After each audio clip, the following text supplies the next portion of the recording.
Good afternoon everyone. So another parcel will be unboxed this afternoon.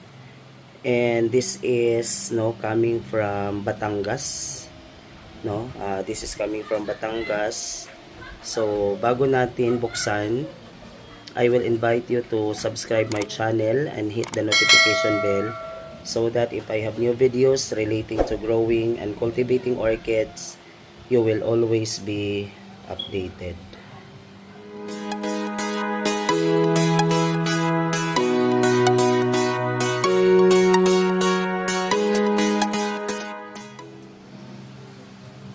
Okay, so this time, unbox natin ito. And so ito, meron talaga silang nilagay dito na plans para ingatan ng courier ang pagdadala nito. So ito, this is a requirement, requirement ito kung magpapadala ka ng flower. Okay, kukunin ito doon sa Bureau of Plants. Bago ka makapadala sa LBC, hihingi sila ng ganito. So this is from Bureau of Plant Industry. Okay, this is coming from Batangas, Albay. So Batangas siya. Okay. So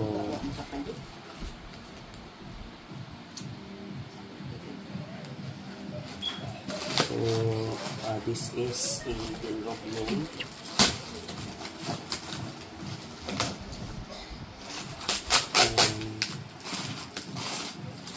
Tingnan natin.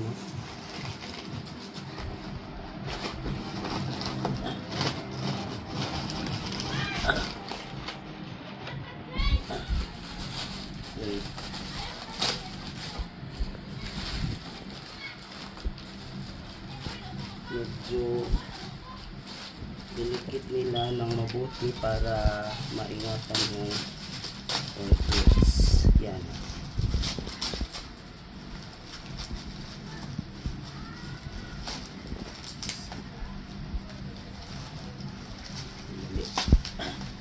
Kuha muna tayo ng gunting.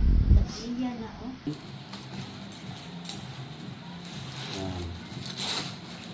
Napaka-healthy na Dendrobium. Kaso nga lang yung flower niya wala na, nalanta na, pero napaka-healthy po ng flower.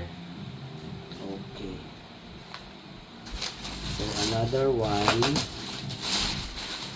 Ito meron pang bulaklak, medyo mahaba.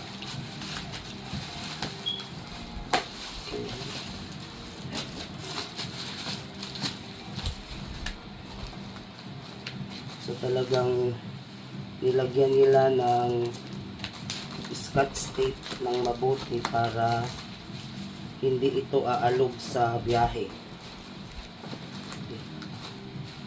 So halos lahat ng anggulo ay nilagyan nila ng scotch tape.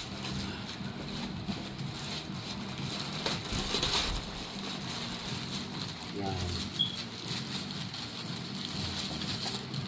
So this one, okay, tingnan nyo yung flower niya, napakaganda. Okay, yan po. So medyo mahaba siya. Okay, so napaka-healthy po ng mga Dendrobium na ito. Okay, so ito maganda ito. This is also a King Dragon variety. This is a King Dragon variety. This is also a King Dragon variety. Pero I love the flower kasi talagang sa color ani kay? Purple. Purple, deep purple. Okay, yan, deep purple. Okay? So, this one, dadalhin natin ito bukas sa garden sa El Paraiso. So, thank you so much for watching. God bless everyone and stay safe.